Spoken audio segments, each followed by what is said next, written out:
Hi students, welcome to IK Academy. இன்னைக்கு நம்ம solar power plant பத்தி பார்க்க போறோம். ஓகேங்களா? ஒரு நிமிஷம். ஃபைன். சோலார் பவர் பிளான்ட்ங்கிறது இப்ப சோலார் எனர்ஜினா நமக்கு தெரியும். சூரியன்ல இருந்து வரக்கூடிய ஒரு சக்தி. அதை வச்சு நம்ம எலக்ட்ரிசிட்டி அதாவது பவர் ஜெனரேட் பண்ணுவோம். இப்போ இதுக்கு முன்னாடி பார்த்த பவர் பிளான்ட்ஸ்ல ஹைட்ரோ பவர் பிளான்ட் விடுங்க. மற்ற பெரும்பாலான பவர் பிளான்ட் தெர்மல் பவர் பிளான்ட்டா இருக்கட்டும், நியூக்ளியர் பவர் பிளான்ட்டா இருக்கட்டும், ஓகேங்களா? இதுலலாம் பாய்லர் இருக்கும். அந்த பாய்லர்ல இருக்க தண்ணி ஹீட் ஆகி ஆவியா போகும். அந்த ஸ்டீம் டர்பைன்ல அடிச்சு டர்பைன் ரொட்டேட் ஆகி டர்பைன்லேருந்து ஜென்ரேட்டருக்கு வச்சிருக்க ஷாஃப்ட் மூலியமா ஜென்ரேட்டர்லேருந்து பவர் ஜென்ரேட் ஆகி பவர் ஹவுஸ்க்கு இது மாதிரி போகும். ஓகேங்களா? இப்போ சோலார்லேருந்து வருதுல்ல, சோலார்லேருந்து நமக்கு என்ன கிடைக்குது? ஒரு யூவி ரேஸ், ஓகே, ஒரு வெப்பம் கிடைக்குது. அந்த வெப்பத்தை ரெண்டு விதமா நம்ம பவர் ஜென்ரேஷனுக்கு யூஸ் பண்ணலாம். ஒன் பை ஒன்னா பார்ப்போம். ஒன்று solar photoelectric power plant, இன்னொன்று சோலார் தெர்மல் பவர் பிளான்ட். ஒரு டெஃபினேஷன் சிம்பிள் தான். The solar power plant is a power station that uses sunlight, அதாவது solar energy, to produce electricity. அதாவது சோலார் எனர்ஜி எலக்ட்ரிக்கல் எனர்ஜியா மாத்துறது தான் சோலார் பவர் பிளான்ட். ரெண்டு விதமா மாற்றுவாங்க. ஒன் பை ஒன்னா பார்ப்போம். ஒன்று solar photoelectric power plant, இன்னொன்று solar thermal power plant. First முதல்ல இதை பார்ப்போம், அடுத்துட்டு சோலார் தெர்மல் பவர் பிளான்ட் பார்ப்போம். தெர்மல் பவர் பிளான்ட்டுங்கிறது சோலார் தெர்மல் பவர் பிளான்ட்டுங்கிறது ஒன்றும் பெரிய விஷயம் இல்லை. அந்த சூரிய ஒளியை வச்சு பாய்லர்ல இருக்க தண்ணியை ஹீட் பண்ணுவாங்க. பாய்லர்ல இருக்க தண்ணியை கோல் வச்சு ஹீட் பண்ணா தெர்மல் பவர் பிளான்ட். அதே தண்ணிய என்ன சொல்றது, அணுக்களை வச்சு ஹீட் பண்ணா, அதாவது நியூக்ளியர் சப்ஸ்டன்ஸை வச்சு நம்ம ஹீட் பண்ணோம்னா அது நியூக்ளியர் பவர் பிளான்ட். இங்க சோலார் எனர்ஜி யூஸ் பண்ணி அதை ஹீட் பண்ணி ஸ்டீமா மாத்துறாங்க. இதுல சோலார் தெர்மல் பவர் பிளான்ட்ல அடுத்து வருது. அப்ப பார்ப்போம். First solar photoelectric power plant என்னன்னு பார்ப்போம். இந்த டயக்ராம் நீங்க மேபி இங்க பஸ்ல போறப்பயோ எங்கேயோ நீங்க பார்த்துருப்பீங்க. இதுதான் சோலார் செல்ஸ். ஓகேங்களா? சோலார் பேனல் இருக்கும். இதுல போட்டோ சென்சிட்டிவ் செல்ஸ் எல்லாமே உள்ளார இருக்கும். இதுங்க என்ன பண்ணும்னா லைட் எனர்ஜி, அதாவது சூரிய ஒளியில வெப்பம் கிடைக்குதுங்கிறது உண்மைதானா இல்லைங்களா? அதுல லைட் எனர்ஜி நிறைய இருக்கு. அல்ட்ரா வயலட் ரேஸ் சொல்லுவாங்க. அந்த லைட்டை என்ன பண்ணும்னா சார்ஜா மாற்றும். ஓகேங்களா? அந்த சார்ஜ் என்ன சொல்லுது, மறுபடியும் எலக்ட்ரிசிட்டியா மாறும். அதுதான் இதுல இருக்க பிரின்சிபல், வேற ஒன்றும் இல்லை. இதுல நீங்க சொல்ற மாதிரி பாய்லரோ டர்பைனோ அந்த மாதிரிலாம் இருக்காது. இது டைரக்ட் பவர் கன்வர்ஷன். ஓகேங்களா? லைட் எனர்ஜியா அப்படியே எலக்ட்ரிக்கல் எனர்ஜியா கன்வெர்ட் பண்ணுறது தான் இது solar photoelectric power plant. Simple concept தான். இது பவர் பிளான்ட்னு டைரக்டா சொல்லிட முடியாது. ஓகேங்களா? இதோட பிளாக் டயக்ராம் பாருங்க. சன்லைட் நேரா விழுவுது, சூரிய ஒளி விழுவுது. இது பேனல்ஸ். வீட்டுக்கு மேல பேனல்லாம் வச்சிருக்காங்களா? அது சோலார் லைட்லாம் நம்ம சோலார் லம்பெல்லாம் பார்ப்போம்ல. ஓகேங்களா? அதுல எங்கேயாவது பவர் பிளான்ட் மாதிரி சொல்லக்கூடாது. ஆனா பவர் ஜென்ரேஷன் இருக்கு. சாரி, பவர் ஜென்ரேஷன்னா அந்த லைட் எனர்ஜி எலக்ட்ரிக்கல் எனர்ஜியா கன்வெர்ட் ஆகுது. இங்க பாருங்க, அந்த லைட்டு பேனல் மேல விழுவுது. பேனல்ல இருக்கக்கூடிய அந்த போட்டோ சென்சிட்டிவ் செல்ஸ் என்ன ஆகும்னா அந்த லைட் பட்டோனே சார்ஜஸா மாறும். அது என்ன சார்ஜ் அப்படின்னா, சிம்பிளா உங்களுக்கு புரியுற மாதிரி சொல்றேன். ரெண்டு கையை வச்சுக்கிட்டு நல்லா தேய்ச்சிட்டு ஒரு கொஞ்ச நேரம் நீங்களே கையை வச்சு பாருங்க. இல்லை கையில ஏதாவது பேப்பர் சம்திங் ஏதாவது கொண்டுட்டு வாங்க, ஒரு அட்ராக்ஷன் ஃபீல் பண்ணுவீங்க.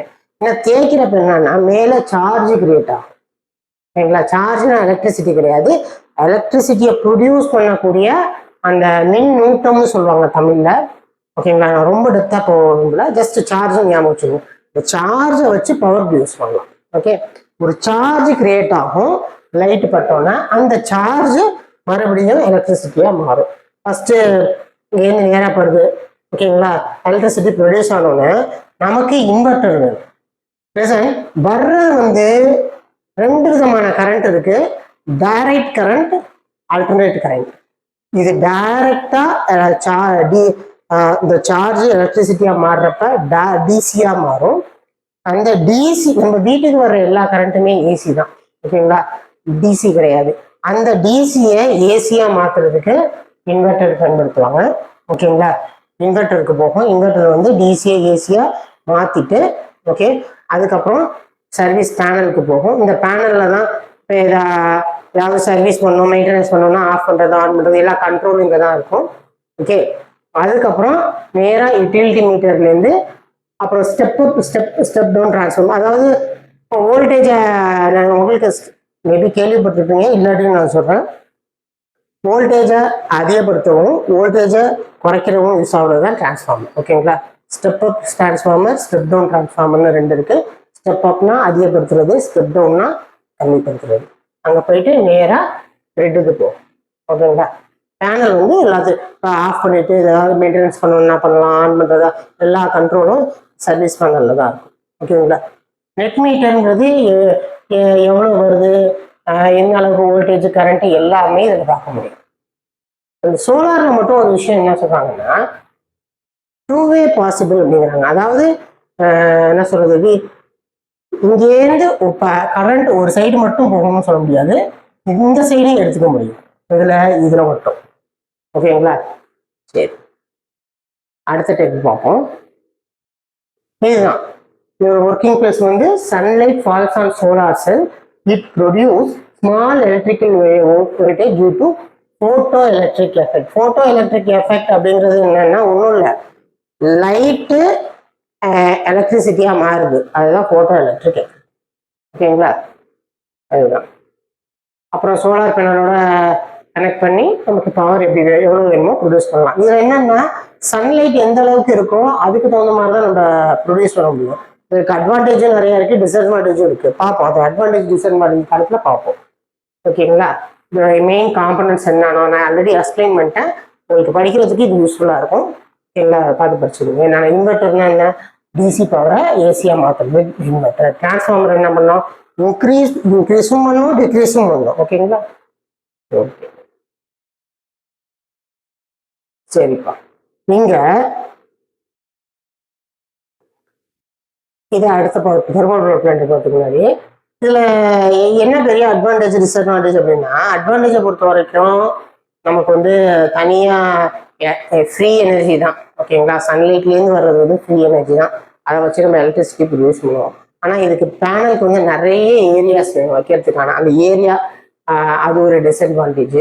இன்னொன்று, நம்ம எக்கச்சக்கமான பவர்லாம் இதை வச்சு ப்ரொடியூஸ் பண்ண முடியாது, லிமிட்டட் பவர் தான் இதை வச்சு ப்ரொடியூஸ் பண்ண முடியும், ஓகேங்களா. இந்த மாதிரி சில ப்ரோஸ் அண்ட் கான்ஸ் எல்லாம் இதில் இருக்கு, ஓகே. அடுத்தது சோலார் தெர்மல் பவர் பிளான்ட். இதுவும் சன்லைட்டை வச்சு தான் பவர் ப்ரொடியூஸ் பண்ணுவோம். என்ன வித்தியாசம்னா, இது பவர் பிளான்ட் மாதிரி. பவர் பிளான்ட்டுங்கிறப்ப நம்ம என்ன சொன்னோம், பாய்லர் இருக்கும், பாய்லர் தண்ணியை கொதிக்க வைப்போம், ஸ்டீமா மாறும், டர்பைனுக்கு போகும், ஜென்ரேட்டர்லேருந்து பவர் ஜென்ரேஷன் ஆகும், சேம் தானே. இங்கே என்ன பண்ணுவாங்கன்னா, இங்கே லிசன் கவனிங்க, சோலார் எனர்ஜி கலெக்டர்ஸ் இருக்கும். சோலார் பேனல் வேற, சோலார் எனர்ஜி கலெக்டர்ஸ் வேற. இந்த டயக்ராம் ஐ திங்க் இல்லை, ஓகே, எப்படின்னு நான் சொல்லிடுறேன். சோலார் எனர்ஜி கலெக்டர் அப்படின்னா நம்ம பூத கண்ணாடி வச்சிருப்போம், ஞாபகம் இருக்குன்னு சின்ன வயசுல விளாண்டுருப்போம். அதை சூரியனில் இப்படி வச்சு கீழே பேப்பரை வச்சா என்ன ஆகும்னா, இந்த சன்லைட்டை ஒரு பர்டிகுலர் பாயிண்ட்ல ஃபோக்கஸ் பண்ணி காட்டி அப்படியே அந்த இது எரியும், பேப்பர் எரியும். என்னன்னா, அதாவது சூரிய ஒளியும் ஒரு குறிப்பிட்ட இடத்துக்கு குவிக்கும். அப்படி இந்த குறிப்பிட்ட இடத்துல குவிக்கிறப்ப என்ன ஆகும்னா, மொத்த எனர்ஜியும் ஒரு இடத்துல ஃபோக்கஸ் ஆகுறப்ப ஹையஸ்ட் ஹீட் எனர்ஜி எவால்வ் ஆகும். ஹையஸ்ட் ஹீட் எனர்ஜி வர்றப்ப நம்ம ஒரு பேப்பரை எரிக்க முடியுங்கிறப்ப தண்ணியை கொதிக்க வைக்க முடியும்னா தாராளமாக தண்ணியை கொதிக்க வைக்க முடியும், ஓகேங்களா. இதுக்கு பேர் தான் சோலார். இந்த இடத்துல நிறைய சோலார் எனர்ஜி கலெக்டர்ஸ் இருக்கும். இவங்க எல்லாமே என்ன பண்ணும், சோலார் எனர்ஜியை படுற சூரிய ஒளியை ஒரு இடத்துல குறிப்பிட்ட இடத்துல பூச்சி பிடிக்கும். அந்த இடத்துல என்ன ஆகும், தண்ணி சப்ளை ஆகும். என்ன தண்ணி, பாய்லருக்கு போகிற தண்ணி. ஸோ அந்த ஸ்டீமை என்ன பண்ணும், சரி, அந்த வாட்டரை இந்த ஸ்டீமா கன்வெர்ட் பண்றதுக்கு இந்த ஹீட் யூஸ் ஆகும். இந்த ஹீட்டு சோலார் ஹீட்டு. வெறுமனே அதுக்கு முன்னாடி தண்ணி வச்சா ஒன்றும் ஆகாது, ஹீட் ஆகும். எவாப்ரேஷன் வேற, என்ன சொல்றது, அந்த வேற எவாப்ரேஷன் வேற. வெளியில வெயில்ல தண்ணியை வைக்கிற பாவியா போறது, அது அது டிஃப்ரெண்ட் கைண்டு. இந்த இடத்துல அந்த ஹீட்டை ஒரு குறிப்பிட்ட இடத்துல குவிச்சு தண்ணியை கொதிக்க வச்சு அது ஸ்டீம் ஜென்ரேஷனுக்கு யூஸ் பண்றது இது சோலார் எனர்ஜி கலெக்டர். சரி, மற்றபடி எல்லாமே சேம் தான். டர்பைனுக்கு போகும், டர்பைன்லேருந்து பவர் ஜென்ரேஷன் ஆகி இங்கேருந்து ஜென்ரேட்டர்லேருந்து வெளில போகும். அங்கேருந்து ஸ்டீம், அதாவது ஸ்டீம் மறுபடியும் கண்டென்சருக்கு வரும். எங்கே பவர் ஜென்ரேஷன் பண்ணதுக்கு அப்புறம் அந்த ஸ்டீம் கண்டென்சருக்கு வரும். கண்டென்சர் என்ன பண்ணும், ஸ்டீமை மறுபடியும் தண்ணியாக கூல் பண்ணும். தண்ணியாக மாற்றி மறுபடியும் பாய்லருக்கே திரும்பி அனுப்போம். கூலிங் டவர் யாரு, கண்டென்சருக்கு கூல் வாட்டர் சப்ளை பண்ணுறாரு. ஏன் கூல் வாட்டர் இங்கே சப்ளை பண்ணுறாரு, அப்போ தான் ஸ்டீம் கண்டென்ஸ் ஆகும். கண்டென்ஸ் ஆகி வாட்டர் வரும், இல்லாட்டி வராது. ஸோ கண்டினியூஸாக இது பாட்டுக்கு தண்ணியை சப்ளை பண்ணிகிட்டே இருக்கும். வேற ஒன்றும் இல்லை. கூலிங் டவரை பற்றி ஆல்ரெடி நம்ம பார்த்துருக்கோம். நீங்கள் மறுபடியும் வேணாலும் இந்த வீடியோ மறந்துட்டீங்கன்னா பாருங்கள். கூலிங் டவரையும் கண்டென்சரையும் பற்றி உங்களுக்கு புரியும். ஓகே, இதுதான் சோலார் கலெக்டர்ஸ்ன்னு சொல்லுவாங்க, இல்லாட்டி சோலார் மிரர்ஸ் அப்படின்னு கூட சொல்லுவாங்க. ஓகே, அதுதான் ஒன்றும் இல்லை. மற்றபடி பாய்லர்லேருந்து எல்லாம் சேம் தான். பாய்லரில் இருக்க தண்ணியை கொதிக்க வைக்கிறதுக்கு இங்கே நம்ம சூரிய ஒளியை யூஸ் பண்ணிக்கிறோம். வேற பெரிய டிஃப்ரென்ஸ் இதுவும் இல்லை. இங்கே வந்து கறியை போட்டு எரிக்கிறதெல்லாம் கிடையாது. இங்கே வந்து சிம்னி எல்லாம் தேவைப்படாது. ஏன் சிம்னி தேவைப்படாது, ஏதாவது நம்ம வொலடைல் மெட்டல் இருக்கா, இல்லை, அதனால சிம்னி தேவைப்படாது. பெரிய ஷீல்டிங்லாம் எதுவும் வேணுமா, நம்ம நியூக்ளியர் இதெல்லாம் யூஸ் பண்ணல, பெரிய பெரிய ஷீல்டிங்லாம் எதுவும் தேவையில்லை. அணுக்கதிர்வீச்சு பாதிப்பு அதெல்லாம் ஒன்றும் கிடையாதுங்க. ஆனால் ரொம்ப ப்ரொடியூஸ் பண்ண முடியாது, நைட்லலாம் ஒன்றும் ஆகாது. ஓகேங்களா, நிறைய ஏரியா வேணும், ரொம்ப பெரிய வயல்லாம் ரொம்ப பெரிய லெவலில் வேணும். சரி, ஓகே, ஒரு அட்வான்டேஜ் பார்ப்போம். Renewable and unlimited energy sources. Unlimited energy சோர்ஸ்னா இன்புட் என்ன வேணாலும் எடுத்துக்கலாம். ஓகேங்களா, எப்போ பார்த்தாலும் எவ்வளோ வேணாலும் எடுக்கலாம். ஆனால் எப்போ பார்த்தாலும் எடுக்க முடியுமானா முடியாது. ஓகேங்களா, no pollution, no green house gas. எங்கே எரிக்கிறோம், எங்கே சிம்னி இருக்கு, பொல்யூஷன் கிடையாது. மெயின்டெனன்ஸ் காஸ்ட் கம்மி தான். Suitable for remote and rural areas. Long life span, 20 to 25 years of panel. பேனலுக்கு லைஃப் ஸ்பேன் அதிகம். ஓகே, டிஸ்அட்வான்டேஜ்னா நல்லா கவனிங்க, working only day time or sunny condition.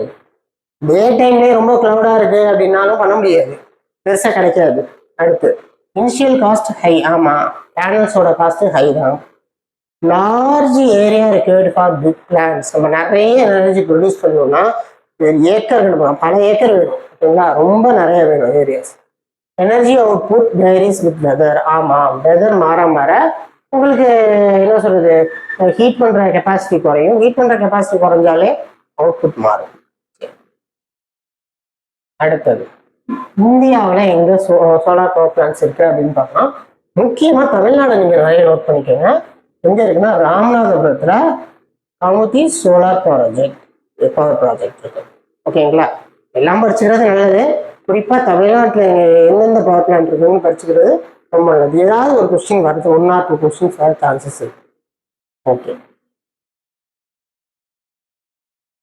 ஓகேங்களா. அடுத்தது விண்ட் பவர் பிளான்ட். அடுத்தது காற்றாலைன்னு நம்ம சொல்லுவோம். விண்ட் எனர்ஜி, அதாவது காற்றை வச்சு காற்று மூலியமா எப்படி பவர் ப்ரொடியூஸ் பண்ணுறது. நல்லா கேளுங்க, காற்றை கரண்டாக மாற்ற முடியாது, ஆனால் காற்று ஒரு எனர்ஜியை கொடுக்கும். அந்த எனர்ஜியை யூஸ் பண்ணி நம்ம பவர் ஜென்ரேஷனுக்கு யூஸ் பண்ணுவோம். நமக்கு தெரிஞ்சதெல்லாம் டர்பைன் சுற்றணும். ஓகேங்களா, டர்பைன் சுற்றினாதான் அதில் இருக்கிற ரோட்டார் வந்து ஜென்ரேட்டரில் போய் சுற்றும். ஜென்ரேட்டரை சுற்றி இருக்கிற காயில்ஸ் ஆக்டிவேட் ஆகி பவர் ஜென்ரேஷன் கொடுக்கும். அந்த டர்பைனை எப்படி நம்ம சுத்த வைப்போம், ஸ்டீமை வச்சு அடிச்சு சுத்த வைப்போம். ஸ்டீமை ஜென்ரேஷன், எக்ஸ்கியூஸ் மீ,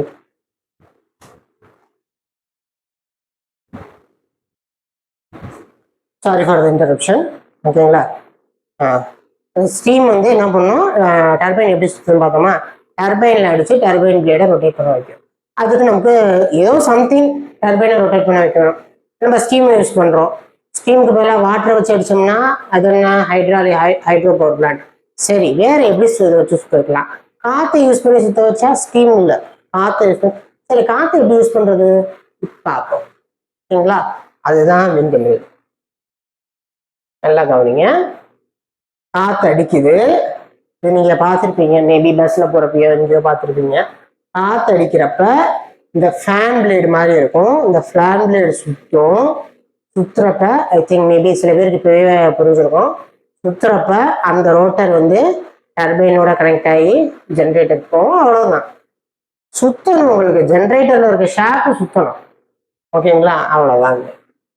ஆனால் இதில் அரேஞ்ச்மெண்ட்டு, செலவு, ஏரியா, காத்தடிக்கிற இடம், இந்த மாதிரி நிறைய கண்டிஷன்ஸ் இருக்கு. ஓகேங்களா? சிம்பிளாக பார்ப்போம். இது வந்து பிளாக் டயக்ராம், அது வந்து டைரக்ட் பிக்சர் இருக்கு பார்க்குது. ஒன்றும் இல்லை, நேராக விண்டு டைரக்ஷன் எடுக்குது, பிளேடில் போடுது. ஃபேன் மாதிரி தான் பார்க்குற ஒன்றும் இல்லை. ஃபேனில் வந்து குறிப்பிட்ட சின்ன வயசில் காத்தடி விளையாடும் ஞாபகம் இருக்குங்களா? அது மாதிரி நம்ம காற்று மேலே போட்டாலும் சரி, இல்லை காற்றே நேராக அடித்தாலும் சரி, அது சுற்ற ஆரம்பிக்கும். ஒரு பர்டிகுலர் எலிவேஷன் ஆங்கிளில் திருப்பி வச்சுருப்பாங்க. அப்போ காற்றுங்க போடுறப்ப இது சுற்றுது. சுற்றுறப்ப கியர் பாக்ஸ் இருக்கும். இந்த கியர் பாக்ஸ் என்னன்னா என்ன சொல்கிறது, சைக்கிளில் நீங்கள் பார்த்துருப்பீங்க, ஸ்ப்ராக்கெட்டில் ஒரு பக்கம் பெருசாக இருக்கும், இன்னொரு பக்கம் சின்னதாக இருக்கும். பவர் வீலில் சின்னதாக இருக்கும், அதாவது பேக் வீல்கிட்ட. இந்த ஒரு மிதிக்கிறப்ப அது 2 சுற்றிடும். ஸோ அதே மாதிரி இது ஒரு ரொட்டேஷன் சுற்றுறப்ப கியர் பாக்ஸோட கியர் ரேஷியோவுக்கு தகுந்த மாதிரி, நம்ம கியர் ரேஷியோ ரொம்ப மெக்கானிக்கல் சைட் நான் போகிறோம்ல, அந்த கியர் ரேஷியோவுக்கு தகுந்த மாதிரி இந்த ரொட்டேஷனல் ஸ்பீடு இங்கே அதிகமாக்கி கொடுக்கும். அதுக்கு பேர் தான் கியர் பாக்ஸ் அப்படிங்கிறது. உங்களோட காரில் மாத்திரம்ல first gear, second gear, third gear மாதிரி அதே மாதிரி இங்கே இருக்குது. இந்த கியர் பாக்ஸ் ஸ்பீடு அதிகப்படுத்தி கொடுத்து ஜென்ரேட்டருக்கு கொடுக்கும். ஸோ ஜென்ரேட்டரில் ஷாஃப்ட் நல்லா வேகமாக சுற்றும். ஸோ சுற்றுறதுக்கு அந்த மாதிரி மேலே இருக்க காயில் மூலயமா பவர் ஜென்ரேட் ஆகி கீழே இருக்கும். ஓகேங்களா? அந்த பேனல்ஸ் எல்லாமே ஒயர் கனெக்ஷன்லாம் கீழே இருக்கும். ஸோ தரை வழியாக எங்கே தரையிலேருந்து எங்கே கொண்டுட்டு போகணுமோ அது இந்த சப்ஸ்டேஷனுக்கு கொண்டுட்டு போயிட்டு பவரை எடுத்துகிட்டு போயிடுவாங்க. ஓகேங்களா? இதுதான். இது இன்னும் கொஞ்சம் தெளிவாக சொல்லியிருக்காங்க. வேறு 3 டயக்ராம் இருக்குது, நீங்கள் 3 பார்த்துக்கங்க புரியும். பிளேட் ரொட்டேட் ஆகுது, கியர் பாக்ஸ் பவரை ஸ்பீடை அதிகப்படுத்துது, ஜென்ரேட்டருக்கு போகுது, ஜென்ரேட்டர்லேருந்து கன்வெர்ட்டருக்கு போயிட்டு பவர் கன்வெர்ட்டர்லேருந்து கடைசியாக ஸ்டெப் பை ஸ்டெப்பாக கிரிட்டுக்கு போகுது. ஸோ மானிட்டர் இருக்கும். அந்த மானிட்டரை வச்சுட்டு பவர் எவ்வளோ வருது என்ன அப்படிங்கிறத நம்ம விசிபிள் பண்ணிக்கலாம். ஓகே, அடுத்தது இதெல்லாமே என்னென்ன காம்பனன்ட்ஸ் இருக்குங்கிறது. காம்பனன்ட்ஸ் ஆஃப் பிளேடுனா என்ன? விண்ட் எனர்ஜி ரொட்டேட் பண்ணக்கூடிய அந்த இதுதான் பிளேடு. ஓகேங்களா? அதே மாதிரி கியர் பாக்ஸை எக்ஸ்பிளைன் பண்ண மாதிரி அந்த ஸ்பீடை அதிகப்படுத்தி கொடுக்குறது யாருன்னா கியர் பாக்ஸு. ஜென்ரேட்டர் அது திங்கணும். ஜென்ரேட்டர்ன்றது என்னென்ன? ஷாஃப்ட் மேலே காயில் இருக்கும். ஷாஃப்ட் ரொட்டேட் ஆனோன்னா அந்த மேலே இருக்க காயில்ஸ் மூலியமாக, ஸ்டார்டர்ஸ் மூலியமாக எலக்ட்ரிசிட்டி ஜென்ரேட் ஆகும். ஓகே, இது யார் சிஸ்டம் அப்படிங்கிறது. ரோட்டர் வந்து எப்பவுமே காத்தடிக்கிறது சொன்ன மாதிரி அது கொஞ்சம் மாறிக்கும். காத்தோட டைரக்ஷன் மாறினுச்சுன்னா யார் சிஸ்டம்னு ஒன்று இருக்கும், அது கொஞ்சம் திரும்பி மாறிக்கும். ஓகேங்களா? இப்போ யானா என்னன்னு மட்டும் தெரிஞ்சுக்கோங்க போதும். காத்தோட டைரக்ஷன் கொஞ்சம் மாறிச்சுன்னா அது ஆட்டோமேட்டிக்காவே திரும்பிக்கும். அந்த மாதிரி அட்ஜஸ்ட்மெண்ட் இருக்கும். அதுதான் யார் சிஸ்டம் அப்படிங்கிறது. ஓகே, இது எப்படி ஒர்க் ஆகுது எக்ஸ்பிளைன் பண்ணிட்டேன், இருந்தாலும் மறுபடியும் சொல்றேன். காற்று பிளேடில் அடிக்குது, அடிச்சோன்னா ரோட்டர் அந்த பிளேடு ரொட்டேட் ஆகுது. ரொட்டேட் ஆனோன்னா அதுலேருந்து அந்த ரோட்டர் மூலியமா கியர் பாக்ஸில் போயிட்டு கியர் பாக்ஸ் ஸ்பீடு அதிகப்படுத்தி கொடுக்குது. அதுக்கப்புறம் அது நேராக எங்கே போகும்? ஜென்ரேட்டரில் இருக்க ரோட்டாருக்கு போகும். அது ஜென்ரேட்டரில் இந்த ரோட்டாரோட கனெக்ட் ஆகிருக்கும் அந்த ஷாஃப்ட், அது சுற்றணும்னா வெளியில் இருக்க காயில்ஸ் மூலமா பவர் ஜென்ரேட் ஆகும். இவ்வளோதான். அப்போ ஜென்ரேட் ஆகிற பவர் என்ன? கீழே கேபிள்ஸ் இருக்கும், கீழே இருந்து எங்கே எடுத்துகிட்டு போகணுமோ அங்கே எடுத்துகிட்டு போகணும். சரி, சில டைப்ஸ்லாம் தேவையில்லை. ஹரிசாண்டல் வெர்டிகல் இருக்குது, நம்ம அந்த அளவுக்கு போகணும். ஜஸ்ட் விண்ட் டர்பைன் பார்த்துப்போம். இதுக்கு என்ன அட்வான்டேஜ் அப்படின்னு பார்த்தீங்கன்னா ரினியூவபிள் தான். இதுவும் ரினியூவபிள். ஓகேங்களா? ஃபியூல் தேவை கிடையாது, பொல்யூஷன் இருக்காது, ஆப்ரேட்டிங் காஸ்ட் கம்மி. ஓகேங்களா? இதை வந்து பெரிய ஹில்ஸில் கூட நம்ம பண்ண முடியும். லைஃப் ஸ்பேன் அதிகம். டிஸ்அட்வான்டேஜ் என்னன்னா காற்று அதிகமாக இருந்தால் வரும், காற்று கம்மியாக இருந்தால் இருக்காது. Initial caustic high. ஆமாம், இது நாய்ஸ் பொல்யூஷனை கிரியேட் பண்ணும். அந்த ஏரியாவில் குடியிருப்பு பகுதியெல்லாம் இருந்தால் அவங்களுக்கு ரொம்ப கஷ்டம், ரொம்ப சவுண்டாக அந்த மாதிரி இருக்கும். ஓகேங்களா? ஒரு ஹை அல்டிடியூட் இருந்தால் தான், ஹை அல்டிடியூட்னா ஹில் ஸ்டேஷன் இந்த மாதிரி இடத்துல பண்ணுறதுதான் நம்ம பெஸ்ட்டு. ஓகேங்களா? முக்கூர் நம்ம தமிழ்நாட்டில் எங்கெங்க இருக்குன்னு பாருங்க, 2 இடத்துல இருக்கு, தூத்துக்குடியிலையும் கன்னியாகுமரியிலையும் இருக்கு. ஓகேங்களா? சரி, ஓகே. இந்தியா ஃபுல்லாக படிச்சிருக்கிறது பெஸ்ட்டு. தமிழ்நாட்டில் எங்கெங்க இருக்குங்கிறத நோட் பண்ணிக்கோங்க, அதோட நேமையும் நோட் பண்ணிக்கோங்க, ரொம்ப முக்கியம். ஓகேங்களா? ஃபைன். ஓகேப்பா. இந்த பவர் ஜென்ரேஷன்ல என்னென்ன டைப் ஆஃப் பவர் பிளான்ஸ் இருக்கு, ரினியூவபிள் அண்ட் நான் ரினியூவபிள் ரெண்டையும் முடிச்சிட்டோம். ஓகேங்களா? இன்னொரு கிளாஸ்ல மற்ற டாபிக் பார்ப்போம். தேங்க்யூ.